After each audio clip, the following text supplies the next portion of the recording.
This is Teachers Talk Radio, and you are listening live.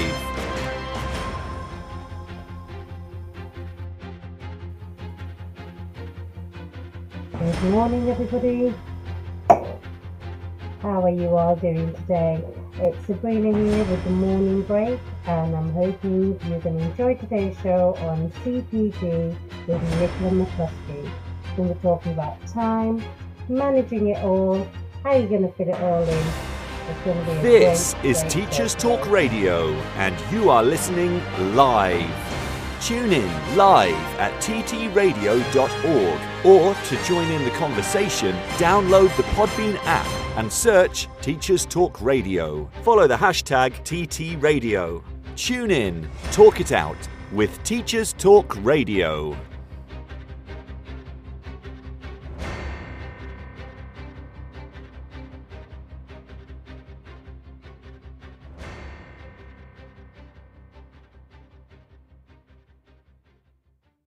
Involved. Teaching is a rewarding profession, but it comes with its fair share of challenges. That's where ADAPT come in. We're not your typical trade union, but instead a modern, apolitical alternative, offering expert legal, employment and mental health support. Protection without the politics. So what makes ADAPT different? We're always apolitical and independent, specialised solely in supporting individual teachers. Our caseworkers are professionally qualified, ensuring you always get the best advice. Plus, there's 24/7 mental health support. Whether it's a simple contract check or handling serious allegations, ADAPT are here for you. Join the thousands of educators who've chosen ADAPT to protect their careers. Subscribe at adapt.org.uk today. ADAPT. Supporting school staff. Protecting careers. This is Teachers Talk Radio, and this is Teachers Talk Radio News.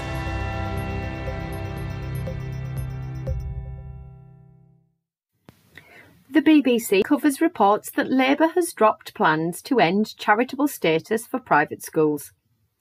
The status exempts some private schools in England and Wales from taxes.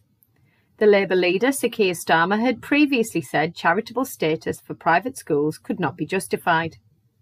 The party said it will still remove other tax breaks if it wins the next general election. There are around 2,500 private schools in England and Wales, and government figures show around half are registered as charities.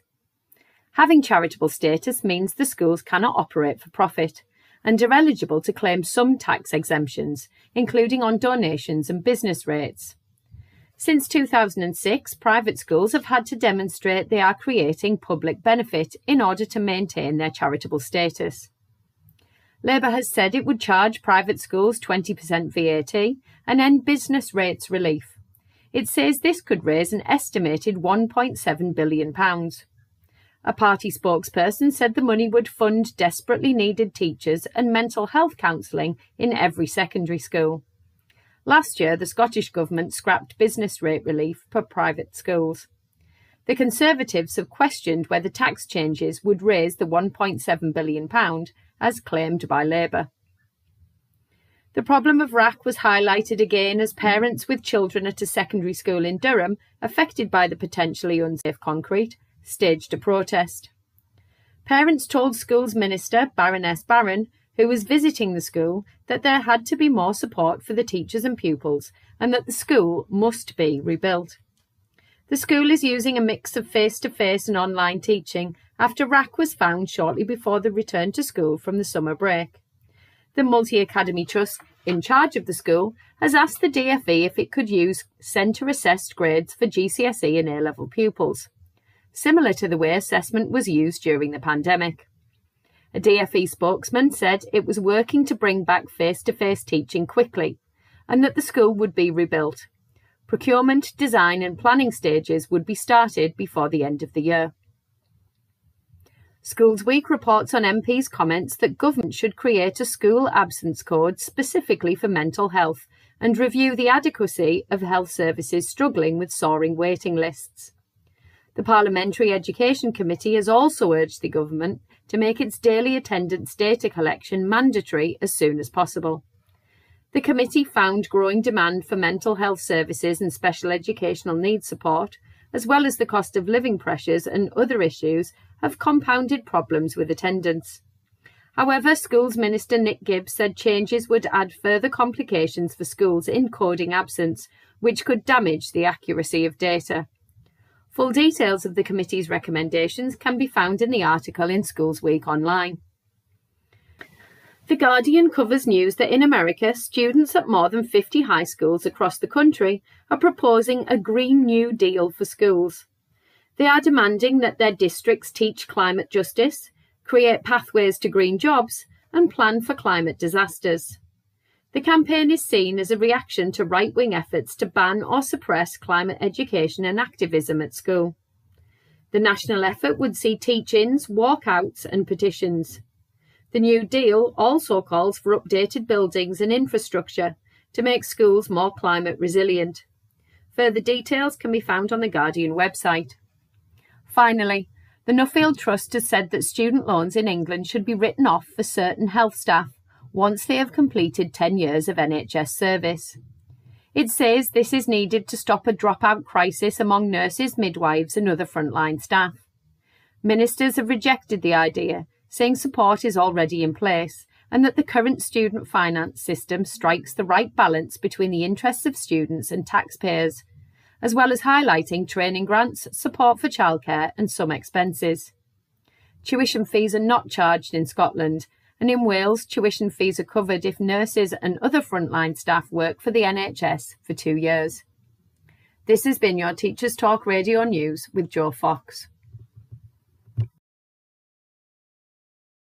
Good morning, everybody. Thank you for joining me again on Teachers Talk Radio. And today we're going to be talking about CPD. What does it mean to you? What are your barriers? What do you enjoy? And do we have time for it? So we're going to go straight in with my guest today, Nicola McCluskey. Would you please introduce yourself? My name's Nicola McCluskey. I'm Learning Development Manager in an FE college. Nice. Thanks for joining us today, Nicola. So, first of all, what does your job entail? Learning and development. Staff training mainly, but what I've learned over the last probably 12 months or so is that sometimes a lot of it is supporting staff. So supporting staff to develop in the role that they're in, maybe if they're changing roles. A lot of the work I've been doing as well is around key updates and updating staff on changes at college, anything that's changed around the inspection framework, and also staff CPD days, so trying to get everybody together, share good practice, and we've had some success with that in the last year. Brilliant. So we're going to get some info on the successes, I hope, and some ideas and how other people can start supporting and take some good advice and guidance from yourself. But obviously you mentioned quite a lot there. Big job role. It is, and I think bigger than I probably give it credit for before I took it on. I think when you were, because I came from curriculum, so I've taught for 15 years prior to coming into this role, and my subject was humanities, so sociology, criminology, access, that kind of thing. All the ologies, and also sort of HE within an FE setting. And we talked about that last time, didn't we? So I think I had a preconceived idea about what learning and development was and what staff CPD looked like from my perspective in curriculum.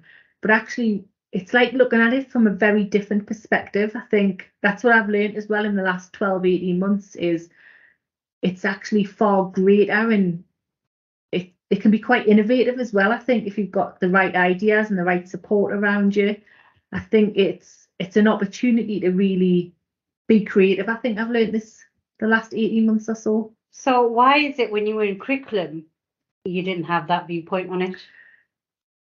I think it might have been from the offer that we got. So it may be that I maybe didn't uptake it as much, and I don't think I potentially thought a lot about my own CPD needs. We're coming out of it and looking at it with fresh eyes from a very different perspective.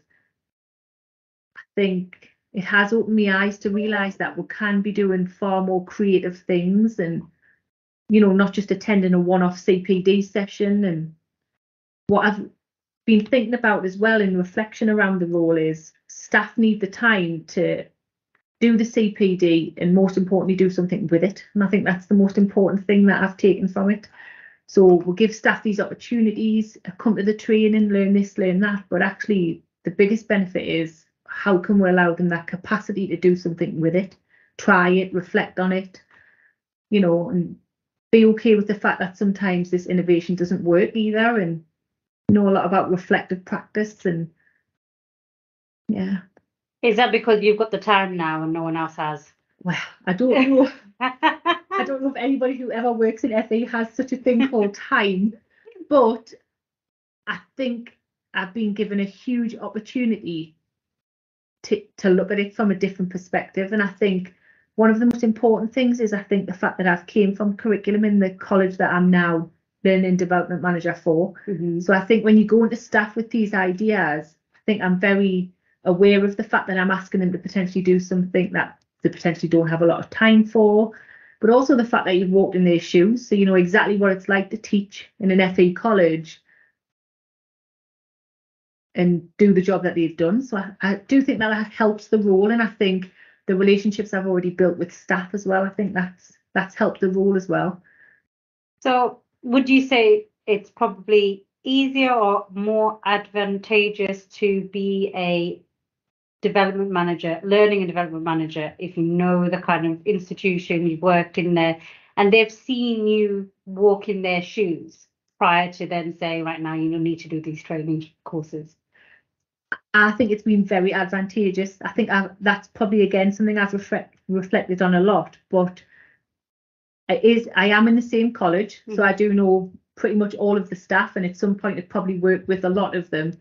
But I do think, and I'd like to think that I go into the plans around staff CPD realistically in relation to knowing what their workload is and the environment that they're working in, and maybe it's the constraints that they have on the timetables and time, and also what's valuable to teachers. Because I think sometimes you can have CPD that's, sounds like a great idea, but is it going to benefit the staff, and in turn, is it going to benefit the learner experience? But there obviously are limitations with you being an insider in for development. So you might have biases, you might have different expectations for different people based on your previous knowledge or preconceived ideas, whereas someone fresh might be quite brutal and be like, no. You're right. I think where I do have that advantageous aspect and perspective, I think potentially, especially when I look back at the department that I potentially came from, they're obviously the best part. Oh, well, but what I've also learned this year, and prior to that, is coming out of that department and looking at the college on that real wide scope, that one model of CPD doesn't fit all, because if I look at the department I came from, I think that would be a great idea for them, and I know exactly what they need. But you can't necessarily apply that model to construction or IT or those non-ology subjects, because it's not really, sometimes it has to be quite niche, doesn't it? Yeah. So definitely not one size fits all. Definitely not. Definitely not. So, well, let's go on to that then. Let's talk about some of these strategies or training, and what have you currently been looking at? What's focus for CPD currently out there? So this academic year, what I've started to really focus on is sharing good practice. So we've got a big college with lots of staff who have just got years and years and years behind them of vocational industry experience, teaching experience. But if you work in an FE college, I think what you'll realise is you're sometimes pocketed into that department that you've always worked in, or I want to grow it and I want staff to talk to each other, share good practice. So I've tried to embed this year joint practice development and do some action research. Sure. But I'm really trying to stress to the staff who've got involved, who've been really enthusiastic about it. So I'm very grateful for that if you are an English teacher, it would be great to go into a construction lesson. But if you're a construction lecturer, it's really interesting to go into hair and beauty. So you want to mix it up? I really want to mix it up. And I think that's where it's going to hold value, because I think irrespective of your subject content, the strategies that are getting used, you can still apply to your own. So a bricklaying lecturer could go into a beauty lesson, and if you ignore the content really, you can still apply the strategy that's being used in bricklaying, and trying to be a little bit creative and innovative to look at how you can take that and use it in your own teaching practice. And it could be something that's quite small. It might be how a beautician deals with lateness that you could apply to bricklaying, but equally the beautician could come to bricklaying and think, oh, I really like the way they've dealt with developing behaviours in their lesson. Or so I'm really trying to grow that sharing of good practice across different vocational specialisms. Is there a reason why? Is there something out there policy-wise or focus-wise that it made you look at sharing good practice in particular? So last year at the college that I'm working at, we did a learning fair. So across the year we worked along, well, I worked closely with the quality team to look at what good practice we have in the college, because I think when you're quality assuring activity, it's also really important to recognise what's going well and what we are doing well as an organisation. So we set up a learning fair just on site, and the staff showcased to the rest of the college what they'd done and what went well, and just there was lots of conversation, really rich conversation that went in terms of how they could use it in their own practice. So we had lecturers who don't have learners who are on educational healthcare plans in their classrooms and weren't quite sure how to manage that, so they were pairing up with lecturers who work a lot with students who are on educational healthcare plans. It was just a real positive experience of sharing what's going on at the college across all departments. And then what was the impact of that then? So the impact was we trialled a peer observation activity. Okay. So the Maths and English department got involved, Mm-hmm. and we paired them up with one particular department to look at how we could develop behaviours. So what we're finding is the Maths and English department was seeing certain behaviours, then the subject lecturers weren't always seeing the same behaviours. Mm-hmm. And I think That's always the case. Yeah, and I think students had this warped idea that those staff never communicate or talk to each other or come into contact in any way. And we really modelled the learning walks around them working collaboratively to look at behaviours in the subject area, but also the behaviours in maths and English. But the subject lecturers were really supportive of the sense that actually maths and English is a big part of your programme. We want you to grasp that with the same opportunity that you're grasping the vocational subject with. And it was really positive, the outcome, and we did see an increase in positive behaviours within the group. All right, so tangible, evidenceable. Punctuality improved, attendance improved. So it was done on a small scale, and I think that's what's led to this year's activity around action research and looking at it on a wider scope. Sounds very good. So you've got all of these staff, all of these departments doing all of this work. You do know how busy our lecturers are. So I sensed workload, because I think when you look at CPD and primary schools, secondary schools, I do a lot of work with my daughter's primary school, and you talk to them about staff CPD, and it's the same thing, and it comes back to the same thing all the time, workload. Mm-hmm. And it's about that balance, isn't it? And I think research was showing that 87% of staff in colleges and schools saw the value of it, but equally said the main thing that hindered them from getting involved was their workload. And it just, so it's about, I suppose, getting staff to recognise the value with it, but also from a management perspective, looking at in line with their workload, how can we try and strike that balance? Any answers, Phil? I sense that was coming as well. I think, we're going along the model of staff CPD days. So we're collapsing, timetables for a day, and we're solely focusing on staff CPD. Yes, schools have teacher training days, and things we're like trying that. to model that here. And I think, I would like to think that the staff think that that's positive, because we're not asking them to fit it in and around. We're giving them that day to dedicate to their staff CPD.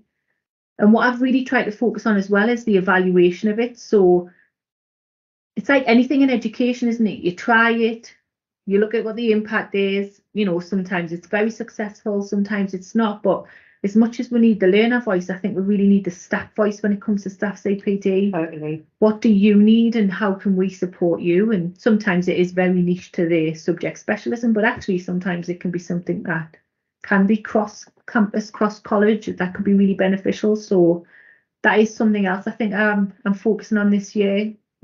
How are the staff finding CPD opportunities, and is there a gap anywhere? Mm-hmm. So what you find obviously in a lot of institutions is they have different policies and processes. So some CPD will be mandated, some will be optional, some institutions kind of say do what's only relevant to your subject area, some colleges want a generalized, conference style, whatever. What do you personally think is your approach and why? So after what you've just said there, I think literally we've tried a little bit of everything. So I do think, and I think what's been really positive coming out of curriculum into this role again in the college that I've worked in a long time, is that I think the management are very passionate about trying new things. So I do feel like I've been fully supported to try different models. And, like we've talked about there, one model doesn't fit all.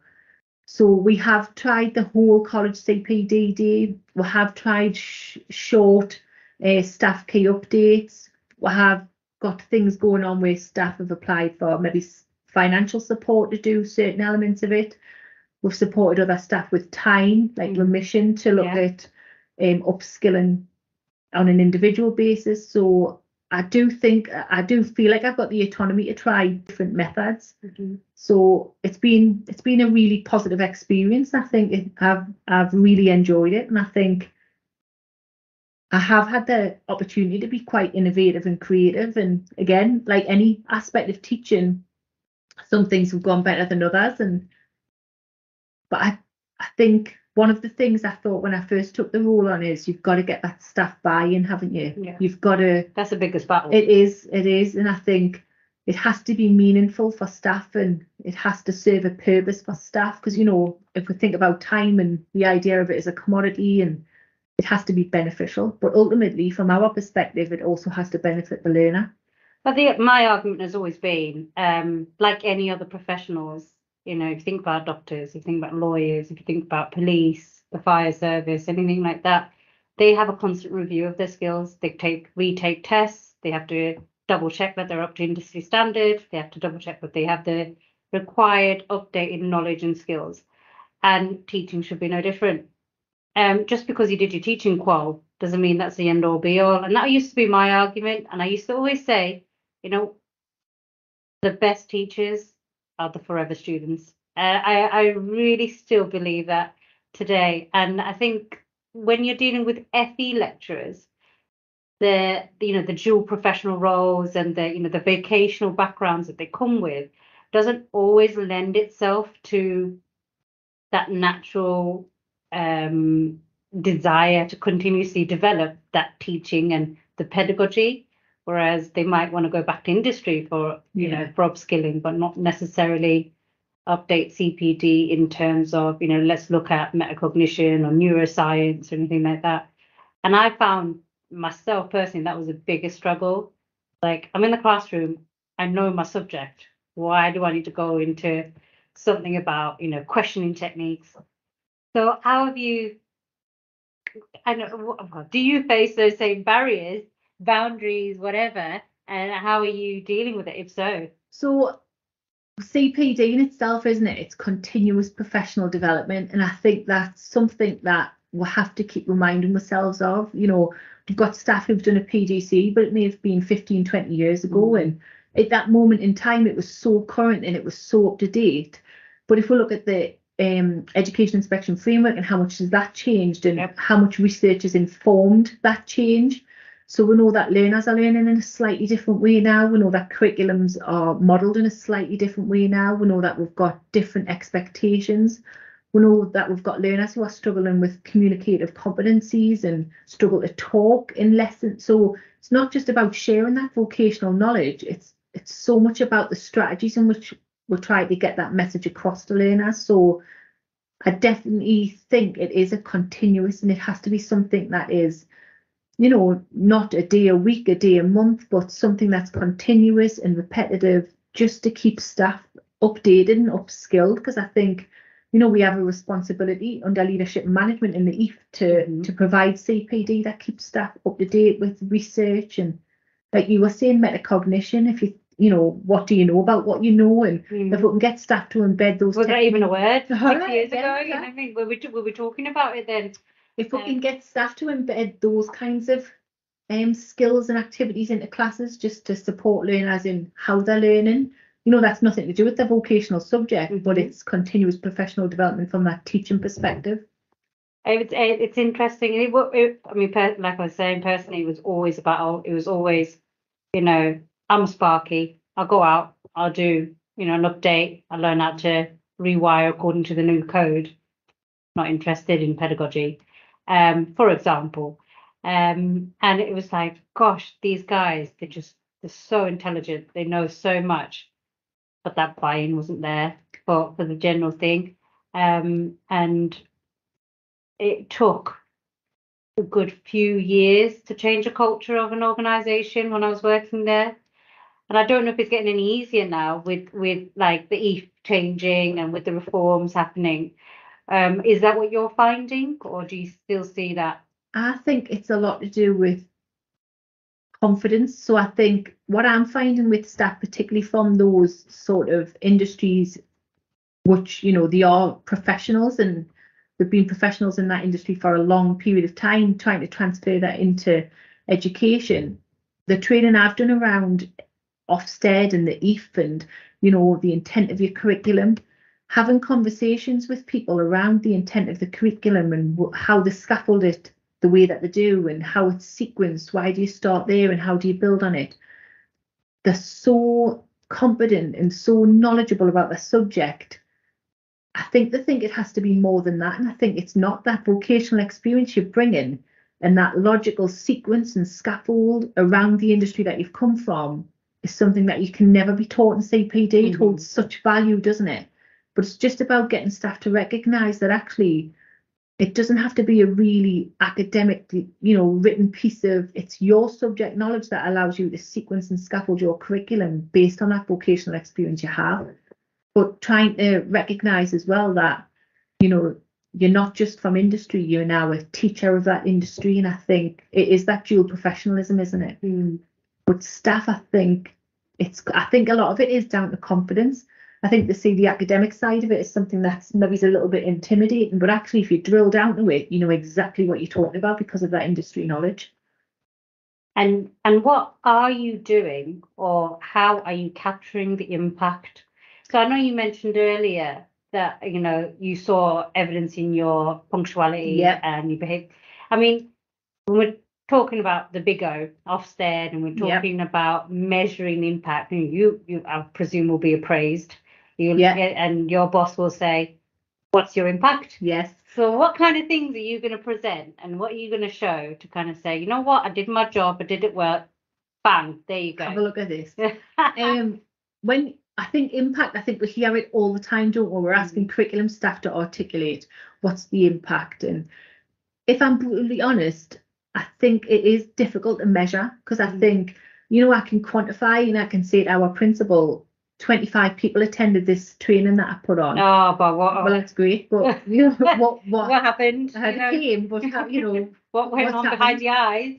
So I think what I'm trying to look at is hopefully, well, actually, no, it's not. Hope you're asking for factual, clear, black and white in schemes of work. So I think the training that we've done around the 3 I's and how we're looking at the curriculum, it can be seen as evidence in the staff scheme of work. Quality activity as well. So staff who've been engaged in training to upskill in a certain way or engage in a particular kind of activity.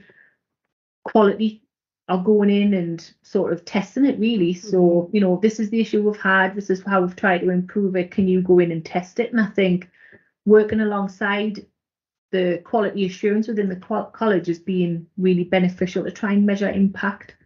It's interesting that actually, because that's there's a few colleges and schools that I work with, and it tends to be quality and teaching, learning and development often work hand in hand. But is that also a flaw? Because is that then associating consequence with something that's supposed to be innovative and risk-taking, like you mentioned earlier? Because really, if you take a risk, you make a mistake, and you've got your quality managers there, or you've got someone who can impact your appraisal there, it's going to, you know, is it going to take your reputation? Is it going to say, oh yeah, there's so and so that couldn't get the classroom to quieten down when they were doing a quiz or a game or whatever? But if we can't allow staff that growth and opportunity to test and trial methods, we're never going to know what's worked, have we?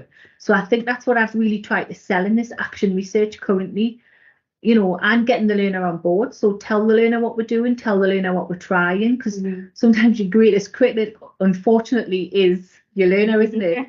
And I think, you know, you try something and you just see by their face that it's not working, it's just not happening for them. And but you've gone in with this really innovative idea and thought, this is going to be epic, you know, it's going to change the face of education. And then the learner gets involved, you think, well, actually, it hasn't. So I think that's the worst. Because you spend hours and hours planning a lesson and you just end up using the whiteboard instead. But then sometimes that's the best way to do it, isn't it? And I think staff associate really creative, innovative lessons with engagement, but actually what I've read recently is actually what we need to show learners is simply in its simplest form what success looks like. And that naturally leads to engagement.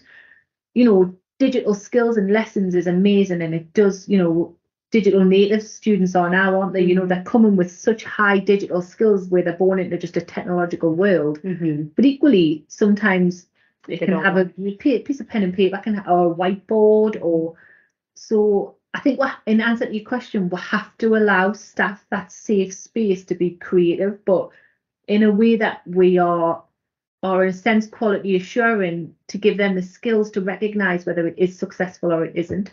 So I think my role, a lot of it around this action research that we're trying to embed, is to support staff to recognise whether or not they can recognise themselves, the success and the impact of what they're trying to do. So part of that's going to be peer observations, but also I'm going to dip in just from a teaching and learning perspective to try and offer some support or guidance around how they can potentially develop what they're doing, because, you know, the whole concept might not be bad. It's just that elements of it haven't worked, or, you know, haven't necessarily delivered it in the appropriate way. So I think a big part of it, you have to allow risk. You have to have that safe space and be supported to create those opportunities, because really it could be amazing, couldn't it? Yeah, it could be. But how many of you are there to go around all the stuff? At the moment, there's me. So that is a challenge sometimes. But I do feel like I am heavily supported. So I think the innovation that I've tried, and again, I think from my perspective, it's the same kind of thing, isn't it? I've been given the tools and support to go off and try something, and with the idea that really it's going to benefit our staff and our learners. And I think in itself that's a privilege, and I think I think it's a real privilege to be part of it. And I think staff sort of trust in you as well, don't they? They have this unwavering faith in you sometimes, and I think it's a privilege. Yeah. So have you had any of those difficult conversations then, you know, with your very privileged position? And have you had to kind of be brutal or frank and just say, you know what, this isn't working, or, you know, you're not responding to training properly? Or how do you manage those then with the staff that you've? So really support from their line management. So it does go down a line management route. Yeah, so I think I am supported in that way, that if staff are engaging in what we've mandated as training, we do have that support mechanism. But equally, I think if your tone of voice is correct and you get that buy-in from staff, I think it's sort of, and it's a slow process sometimes. Some staff are, you know, desperate to get involved, really want to, you know, try new things, and others don't for a multitude of different reasons. And it's sometimes is lack of confidence, it is workload, it is time, you know, staff can be doing overtime, there's lots of different reasons. But I think it's about building up, isn't it? And I think once staff can recognise that it's a positive experience and potentially there is something in it for them, because that's a big part of it, isn't it? Yeah. Then you do get that buy-in. But if I'm honest, I haven't really found it that negative or that. Oh, I had plenty of those. Well, I had plenty of those. I'm I'm sure grateful they'll come. I'm sure they'll come. But yeah, so you take a line management route and potentially impact their performance measures moving forward. But what happens if staff say take the risk, they get the impact? What's the reward for them? More CPD? So that's the thing, isn't it? I think those staff who are willing and want to try new things, but I do think that we are trying to really, really drill home on the celebration of success. And I think what's going to become an annual learning fair now around sharing good practice, I think staff take quite a pride in the fact that they've been asked to participate in that. And it's recognised that, somebody's come into their classroom, and it's not to necessarily manage them in any way, or it is, I suppose, quality assurance, but not in a negative way. Because what we're trying to also say is actually we've come to your classroom and this is something that we've seen, it's amazing, and we really want you to share that with your peers. Give them some more work. Yeah, well, I'm going to reward you with some more work. I'm definitely going to use the term celebration of success, because I think I think sometimes it can be whereby there's lots of amazing things happening, but sometimes they're not always captured, where I think at the moment we're really focusing on capturing that positive activity that's happening around the college. And I suppose the term good practice can change as well, and I think probably historically over the years, good practice, best practice, what is it, and advanced practice, there's so many different terms that were thrown around. And what does that look like as well? So what are the parameters around what is good practice? Who dictates that then? So we have a quality team, so the quality team go in and they'll set the parameters then. So so they come back. Do the quality team teach? No. When's the last time the quality team taught?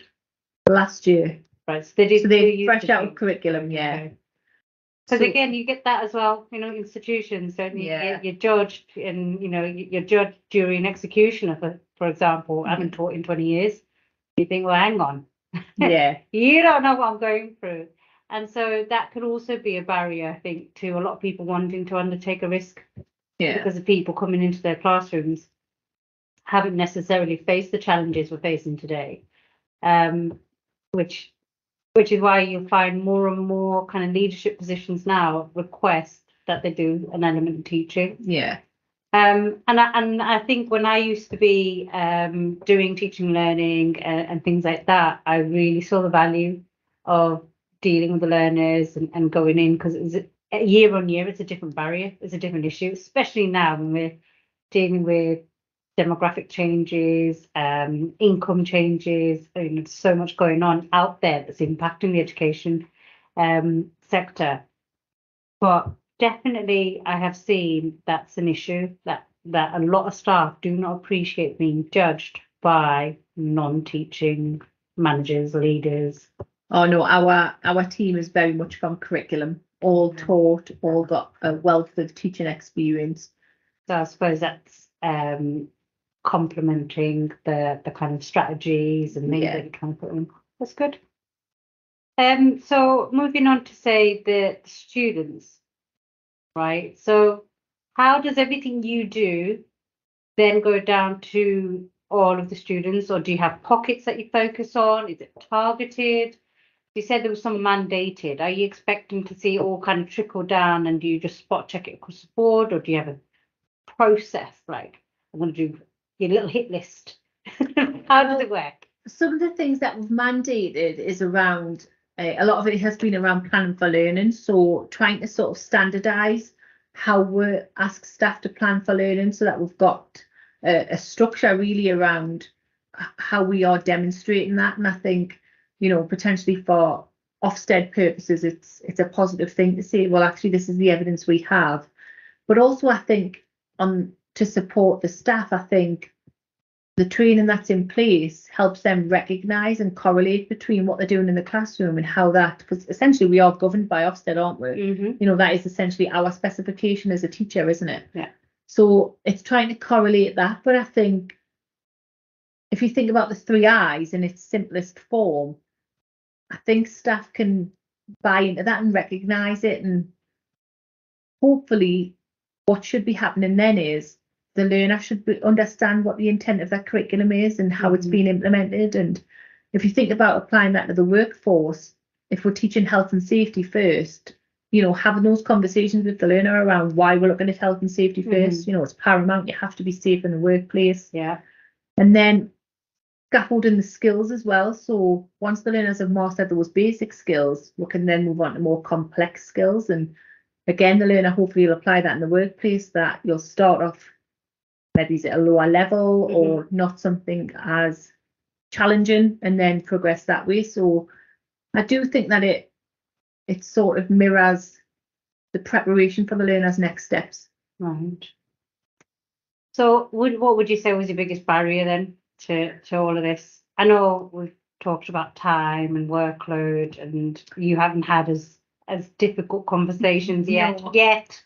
I say yet. Maybe we'll catch you next year and see if anything happens. But personally, what have you found difficult in your role? Obviously, there's a financial element as well. So I think, you know, yeah. money isn't forever ending. And a big part of my role is to prioritise. So looking at the college's strategic plan, but also looking at staffing as an individual. But we're a big college with a lot of staff. And, you know, it's just not a forever ending pot of money. So I think trying to be really strategic on how you spend that money and, you know, where I will be able to see that impact and how it will benefit staff. So I definitely think there's financial, but also I think post-COVID, we've got, you know, a lot of staff have requested training to support learners' mental health, and, you know, across FE. Do you find themes coming out? You do. Yeah, I think right. one of the themes post-COVID is the fact that we've got more complex mental health issues. Yeah. Essentially, so I think across the board. Yeah. All ages, all sectors. And rightly, staff want to be able to support the learner in a sense. And support themselves in a lot of in their peers. I think that. Yeah, so staff well-being, staff workload's a big issue. There's potentially an increase in SEND as well. So I think increasing with SEND learners in mainstream provision. So that needs additional training, you know, to make sure that we're really meeting the needs and those niche needs of those learners. Because gone are the days where you just needed to know about hairdressing and that's it. Like you can't just be a hairdressing teacher. You've got to be the pastoral support. You've got to, and it's a real full package that needs to be on offer for these kids. And attitudes and behaviours, you know, we need to do work around developing behaviours and how, you know, strategies, put them in place. Personal development's a big thing. Resilience, it seems to be a massive thing right now. Developing resilience, a lot of articles coming out about that. How you build it into your workforce as well as your students. Absolutely, and education is changing, and it's changing probably more rapidly than ever, isn't it? And I think you're right. Thematic changes. I think we can really recognise that there's themes that we need to work on. But what is the big theme that everyone goes, oh, not this again? Is there one that you think I can't believe I'm doing this again? I think I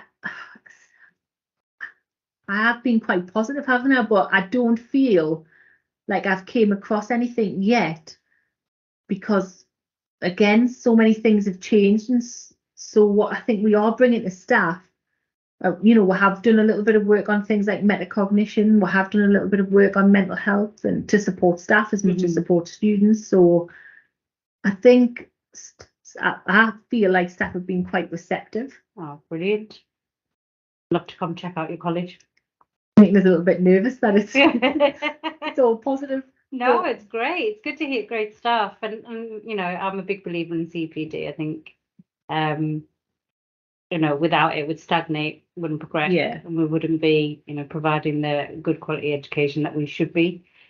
I just don't know if when we were talking about the kind of barriers such as time and workload, I don't think it's always appreciated, like how much time goes into trying to develop an area. And I think, what we've got to appreciate is that students learn in different ways, and they process things in different ways, as do adults, Yeah. as do staff. And I think sometimes, rolling out CPDs is not as effective because there's such a diverse group of people that you're delivering to. And then the measurement of that success is all again uniform. I have thought a lot about the model of CPD, and it's a large college, so what's the best way to do it? So a lot of the research suggests that staff prefer face-to-face delivery. Yeah. If I'm honest, I think I like staff face-to-face delivery. That whole social learning aspect of it's really important. Mm-hmm. And the idea of But you're also susceptible to more conflict that way as well. Yeah, you do. You expose yourself in a way, but I think, and that's more expensive. It is, but I still advocate for it because I think when you're walking around the college after delivering something, so some of the stuff I have done in a big lecture theatre, and I think at the start introducing yourself, like staff will walk past you in the corridor and stop you and ask you questions, and I think I really think that face-to-face is valuable. Equally, I have tried models where I've done pre-recorded, and then I've analysed the analytics of it. So, and that's also a point of reference for staff later on. So actually assessment and feedback in September is not my priority, but actually when I'm getting into October and November it is. And, we've had Nicola who's released that, and it's something that can go back to. So there's value in everything, but I think you can't move away from that face-to-face. So, I like to talk to people. I don't work very well insular, really. I do like... Total opposite to me. I do like to meet people. So I think that's probably a big part for me as well. And I think building relationships with staff has to be a priority when you've got to be that point of trust, haven't you? They've got to trust you with their knowledge, haven't they? And absolutely. And I think, like I said before, it's quite a privileged role, isn't it? You're asking staff to invest in you as much as you're investing in them. And I think... So who's quality assuring you then? My line manager is the director of quality. Right. So that person quality assures what I deliver, what I'll send. They might drop into sessions, the online. So yeah, I am quality assured also. Okay. All right. Just checking. Just checking. No, I'm not going rogue. Because again, maybe that's a question for everyone. Can anyone develop anyone? Or do you need a qualification? Is there something that you need to have to become a learning and development person? Because surely once you're a teacher, you should be able to teach no matter what age or whatever. I do think it's a role that potentially some people would avoid, right? Because it's just I don't think it's for everyone. But what kind of skills do you think you need then to become someone that teaches, trains other staff? Organizational. You look at that weekly calendar and you're trying to accommodate everybody else's calendar in line with your calendar, and so how you organize your time and how you use your time is really important. But equally, a thing that I really wanted to work on is to be personable to staff. I want to be stopped in the corridor. I want to be spoken to. I want staff to say, come and have a look at what I'm doing. I really want to build those relationships. So I suppose communication skills are everything, and giving staff the time. And sometimes what I've found is staff just would like an ear just to test things on and try things. And that sounding bored. Yeah, and I think that's just as valuable sometimes as a training session, isn't it? And I think communication skills are probably paramount, and I like to think that I would be approachable to staff as well. You don't think a specific qualification or anything like that? I have taught the PSET program at our college for about 8 or 9 years, so I have done a lot of work with new starters, inducting new staff, mentoring, that kind. So I think that's helped. I do think that's had and equally I've been obligated to keep up to date with educational research through that role. So I think that's set you in good stead as well for this role. I think that's been important. Brilliant. So how have you kind of, so you said you researched loads for the PSET program. So how have you put that research into practice? Because that is a challenge in itself. It is. I've recently taken up my master's qualification, so I'm working on that currently.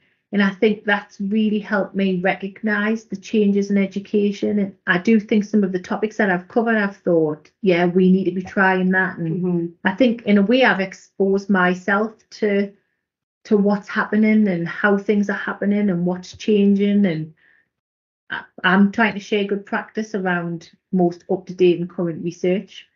So what I'm trying to look at this year is, and I've got the first one set up for October, is a masterclass model. So I'm trying, it's going to be a webinar because I've really thought through the model, and I'm going to do a webinar for half an hour, short topic. First one's on metacognition. And then I'm hoping to set up 2 across the week drop-in sessions for staff who can come along and talk about how metacognition is going to work in their classroom. And again, sharing that good practice. So I'm hoping that you get hair and beauty lecturers, you get construction lecturers, you get maths and English. So I'm hoping to a community of practice. Yeah, that's what I'm trying to work on. Bro. And with the webinar, is that like a interactive webinar? Is that kind of like a lecture style delivery? Like where are you going? Because then if you're coming together afterwards, is that where you do the discussion around it? And I think that's why I've gone with that model, because I did think about an interactive one, but I thought if I want to keep it short and sharp to get those key points over, not that I envisage I may, but potentially you could have 5 people log into it, and I think that is unmanageable, isn't it? You know, you just couldn't. So I thought if we kept it to a webinar just for the detail and the content, then I'm hoping to take maybe a reading article or something current to discuss in that community of practice aspect of it.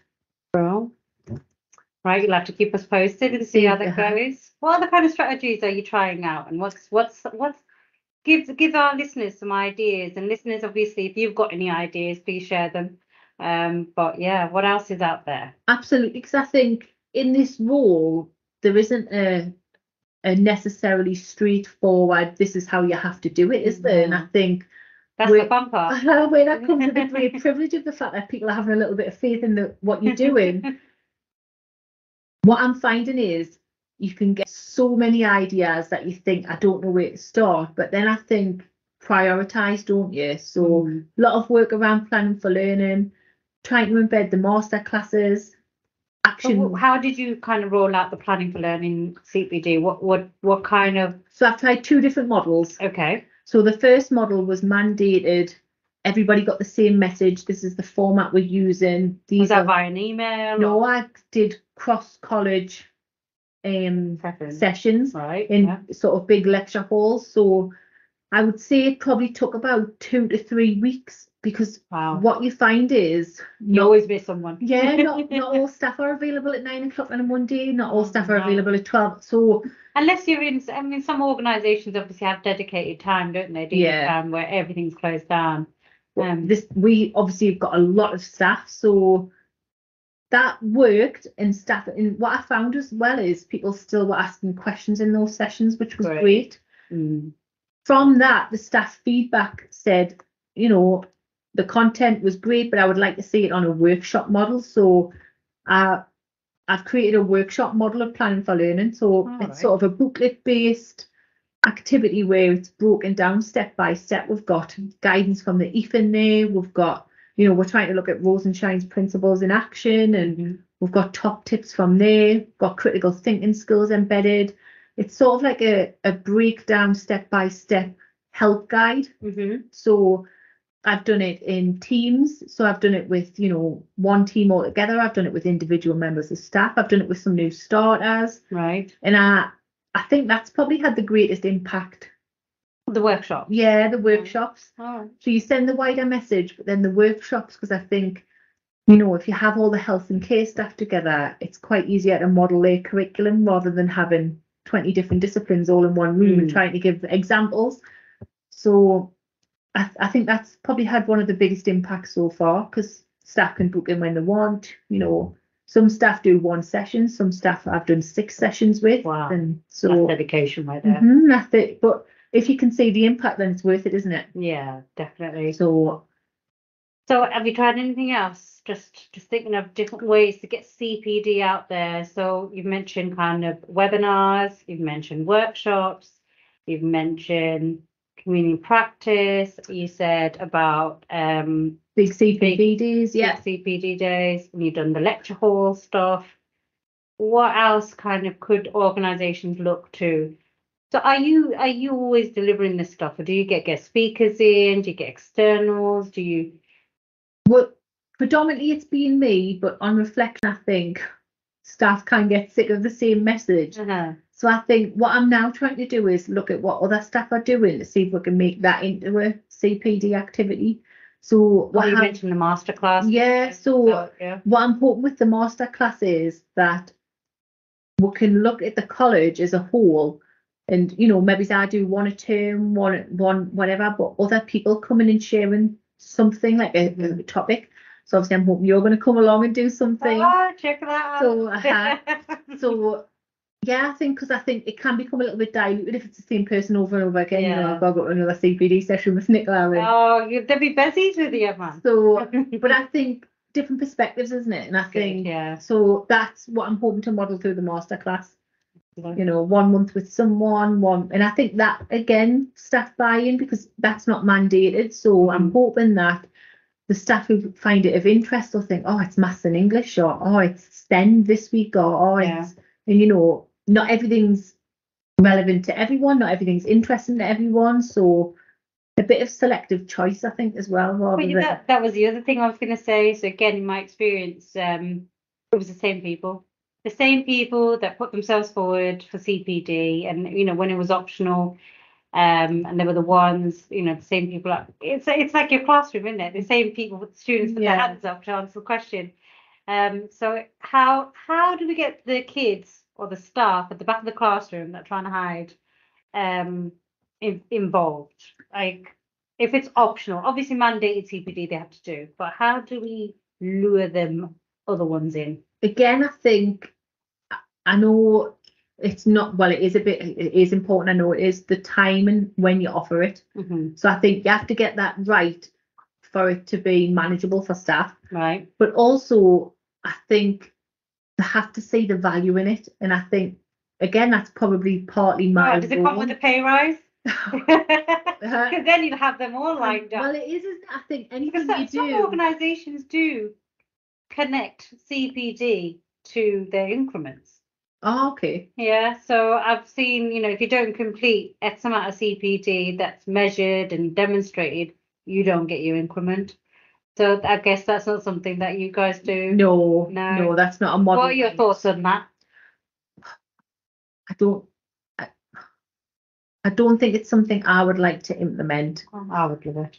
Because give me a pay rise. I'll sign up to anything. But then are you doing it for the right reasons? Yeah. Financial gain. It has to be, at the end of the day, everything is commodified. So. But like you've said, is in any other occupation, we'll have to continuously professionally develop to keep our jobs. To stay current, to stay relevant. No. Right, are you getting the naughty? Interesting. Yeah. How are you getting those naughty ones then? If you're not dangling a pound coin in front of them. I think that's a difficult question, because I think when we're mandate, obviously everybody has to come, and but really it's not just about turning up, isn't it? It's about engagement in the activity. And I think if you're just coming along and listening to the information and signing a register and leaving, then you can't, there's no impact, is there? No. Really what I think has to be a focus is how are staff engaging in it. So really what I would rely on is seeing the fact that, metacognition is next month's topic for masterclass. So all right. When we are doing quality assurance and deep dives and observations and walkthroughs and whatever else, can we see that metacognition in the classroom, and can we see staff making learners aware of their own metacognition and talking through those work examples? So when you get question A, don't forget you've got to define first, and if you can, so talking students through that process, hopefully we'll see that happening in the classroom. And then what happens if you don't? Well, I'll be out of a job. Well, no, because I always think you will, because I think there's always staff who are willing and want to, and and can see the value. So I think, again, I haven't had any negativity about it. I feel like somebody's always taken something, and I think it's about building, isn't it? That staff engagement, but you can't please everyone all the time. And I think, there's going to be some staff who just don't want to engage in staff CPD, but the mandated ones, you have to, because I think we have to stay up to date, we have to stay current, we have to understand how learning's taking place and how different learning is now, and some of it's related to national policies. Absolutely. It's not just organisational stuff out there. When you think about the safeguarding and children safe in education, yeah. So it's not like prevent and things like that you have to do. But I just wonder. You say you haven't had those negative experiences yet, but what does happen with the lecturer who doesn't engage? Is it a compliance? Is it a capability issue? I just worry. I think so far now there's so much emphasis on CPD, more so than I think I heard 7-8 years ago. There's real kind of focus on in again measuring, obtaining, recording CPD. What happens if someone's just not doing it? And is that worth losing an experienced member of staff over, or would you just say, what, this person's not doing it? I suppose because I don't have line management of staff, all I can do really from my perspective is report that to their line manager. So what I would say to staff who don't want to engage, who aren't engaged, I think it probably is going to have a negative impact on your practice. So I think where you've got maybe your colleagues who are trying innovative things, who are trying to support learners' metacognition, give positive feedback, I think that will be reflected in that performance. So I think really, in a nutshell, I suppose it's in staff's best interest to engage in staff CPD. But again, I know exactly what you're thinking. You can't get everybody to, can you? You can't. And there is going to be people who just don't want to. But I really try to approach it positively. And I think, again, like we said at the start, I taught in curriculum for 15 years. I'm not asking you to do anything that I haven't tried to do myself, or I wouldn't try and do myself, and I do understand the position that you're in, and there's lots of other things going on, but CPD is in the best interests of staff, isn't it? And it is an organisational approach, but why would you not want to be good at what you do, and why would you not want to work in an outstanding college? Why would you not want to have outstanding practices? It needs more work and less time. No. Well, not working smarter, not harder.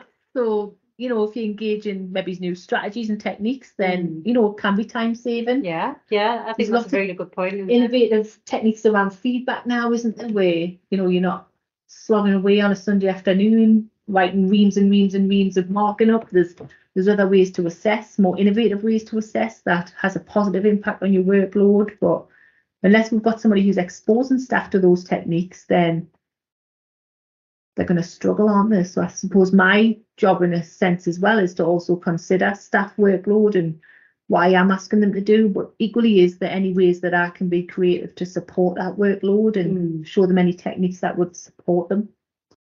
Brilliant.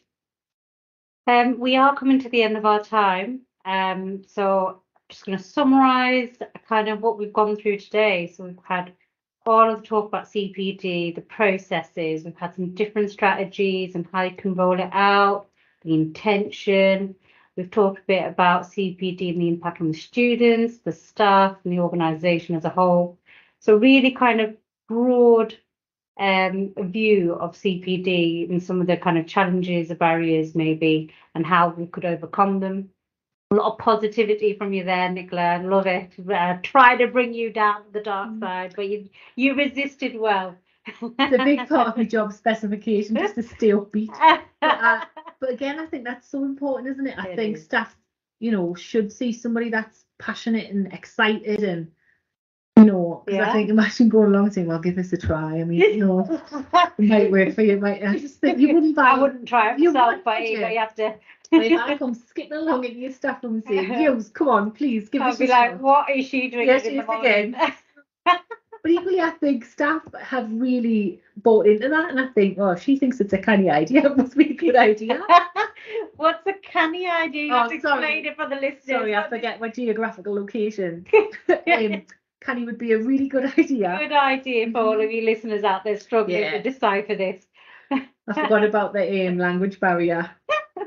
But yeah, is there anything else you wanted to kind of add from your experience there, Nicola, before we close up? Just that I think this is another thing I've really reflected on. Anybody considering coming out of curriculum, because obviously my role is now in a managerial position, is that I think I've been personally developed. I think, in the last 18 months, I've learned lots about curriculum planning, how the organisation works in sort of a more strategic element of it. So anybody who is considering taking the leap out of curriculum, I've had a really positive experience, but also that curriculum knowledge I have is invaluable. So I do think that that's a real plus point, but I've had a lovely experience. Oh, brilliant. I will say that it's not always lovely, but I mean, they're keeping it real now. You do have those difficult moments, and I think, the key thing is to just stay with that resilient nature and really focus on the goal there is to develop staff, students, the future. It is. It really is. Oh, thank you so much for coming on today, Nicola, and I hope you will keep us posted and updated on your positive CPD drive. Oh, thank you for having us. Oh, cheers. Thanks, everyone. Thanks for listeners. Join us again in a couple of weeks, and see you then.